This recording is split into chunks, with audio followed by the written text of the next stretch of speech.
ദൈവത്തിൻ്റെ അതിപരിശുദ്ധമായ നാമം വാഴ്ത്തപ്പെടുമാറാകട്ടെ. ഇന്നീ പ്രഭാതത്തിൽ നമുക്കൊരുമിച്ച് ദൈവത്തിൻ്റെ വചനത്തിന് മുൻപാകെ ആയിരിക്കാൻ ദൈവത്തിൻ്റെ ദൈവത്തെ സ്തുതിക്കുന്നു.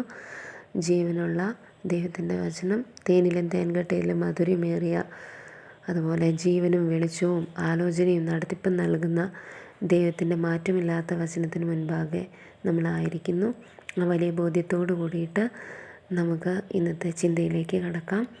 ഇവിടെ ചിന്തയ്ക്കായിട്ട് എടുത്തിരിക്കുന്ന വേദഭാഗം സദൃശ്യവാക്യങ്ങൾ 4-ാം അധ്യായം അതിൻ്റെ 20 മുതൽ 27 വരെയുള്ള വാക്യങ്ങളാണ്.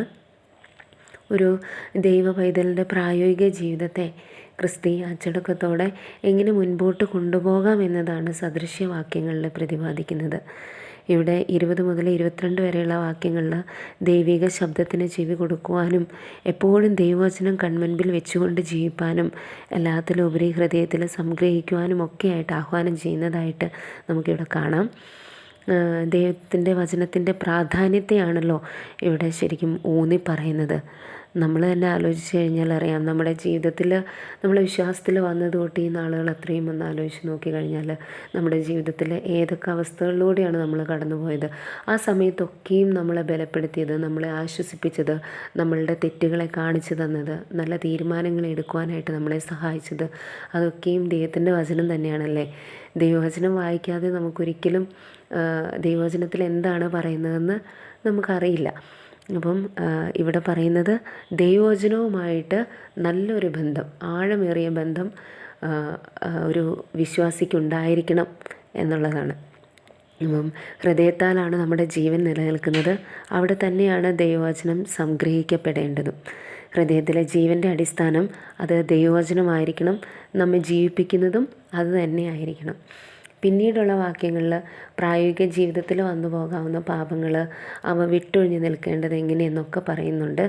എത്ര ശ്രദ്ധയോടുകൂടിയാണ് നാം നമുക്ക് അനുകൂലമല്ലാത്ത ഈ ലോകത്ത് ജീവിക്കേണ്ടതെന്ന് ഈ വാക്യങ്ങൾ നമ്മളെ ചൂണ്ടിക്കാണിക്കുന്നു. അതിവിശുദ്ധനായിട്ടുള്ള ദൈവത്തിൻ്റെ മക്കളായ നാം പിതാവ് വിശുദ്ധനായിരിക്കുന്നത് പോലെ തന്നെ വിശുദ്ധരായിരിക്കാൻ ഈ വചനങ്ങളെ ഹൃദയത്തിൽ സൂക്ഷിക്കേണ്ടത് അത്യാവശ്യമാണ്. പിതാവ് നമ്മെക്കുറിച്ച് ആഗ്രഹിക്കുന്നതും അത് തന്നെയാണല്ലേ. സ്വന്തം രക്തം കൊടുത്ത് വിലയ്ക്ക് വാങ്ങുക മാത്രമല്ല നമ്മുടെ പിതാവ് ചെയ്തത്. സ്വന്തം മക്കളാക്കി തീർത്ത പിതാവിന് ആ മക്കളുടെ മേലെ എത്ര കരുതലുണ്ട് എന്നുകൂടി നമുക്ക് ഈ സമയം ഓർക്കാം. നമുക്ക് നമ്മുടെ ജീവിതത്തിൻ്റെ നല്ല നടത്തിപ്പിനായിട്ട് അല്ലെങ്കിൽ നല്ല നടപ്പിനായിട്ടാണല്ലോ ദൈവത്തിൻ്റെ വചനം ദൈവം നമുക്ക് തന്നത്, ദൈവവിശ്വാസീയമായിട്ടുള്ള ദൈവത്തിൻ്റെ വചനം. കർത്താവിനെ അറിഞ്ഞ നാൾ മുതൽ ഇന്ന് വരെയും നമ്മുടെ ജീവിതത്തിൽ ഏതൊരവസ്ഥയിലും ദൈവശക്തിയായിരുന്ന ദൈവത്തിൻ്റെ വചനം ഇനിയും നമ്മുടെ ക്രിസ്തീയ ഭാവിയെ മുൻപോട്ട് നയിക്കട്ടെ. നമ്മൾ പാപികളായിരുന്നത് കൊണ്ടാണല്ലോ കർത്താവിന് ഇത്ര വലിയ ത്യാഗം കാൽവരി ക്രൂശിൽ നമുക്ക് വേണ്ടി ചെയ്യുവാനിടയായത്. കർത്താവിനറിയാം നമ്മളുടെ പാപ സ്വഭാവം, നമ്മുടെ ഓരോ അവസ്ഥയും അല്ലെ, നമ്മളായിരിക്കുന്നത് പോലെ തന്നെ അറിയുന്ന ഒരു ദൈവമാണ് നമുക്കുള്ളത്. വീണ്ടും വീണ്ടും തെറ്റിപ്പോകാൻ സാധ്യത ഉള്ളവരാണ് നമ്മളെന്നുള്ളത് ദൈവത്തിനറിയാം. ഈ വിധം പാപ സ്വഭാവത്തിൽ ജീവിക്കുന്ന നമുക്ക് നമ്മുടെ ജീവിതങ്ങളെ ദൈവേഷ്ടത്തിനനുസരിച്ച് തിരുത്തുവാൻ അതുപോലെ നിയന്ത്രിക്കുവാൻ എല്ലാമായിട്ട് ദൈവം ഈ പുസ്തകം എഴുതിച്ചിരിക്കുന്നു എന്ന് തന്നെ നമുക്ക് ചിന്തിക്കാം. ഇവിടെയും തൻ്റെ സ്നേഹവും കരുതലും കർത്താവ് പ്രദർശിപ്പിച്ചിരിക്കുന്നു. ഇവിടെ മത്തായി എഴുതിയ സുവിശേഷം അതിൽ 5-ാമത്തെ അധ്യായം അതിൻ്റെ 16-ാമത്തെ വാക്യത്തിൽ നമ്മൾ പറയുന്നുണ്ടല്ലോ, നമ്മൾ എത്രമാത്രം സാക്ഷ്യത്തോടു കൂടി ജീവിച്ചിട്ട് ദൈവനാമത്തെ ഉയർത്തണം എന്നുള്ളത്.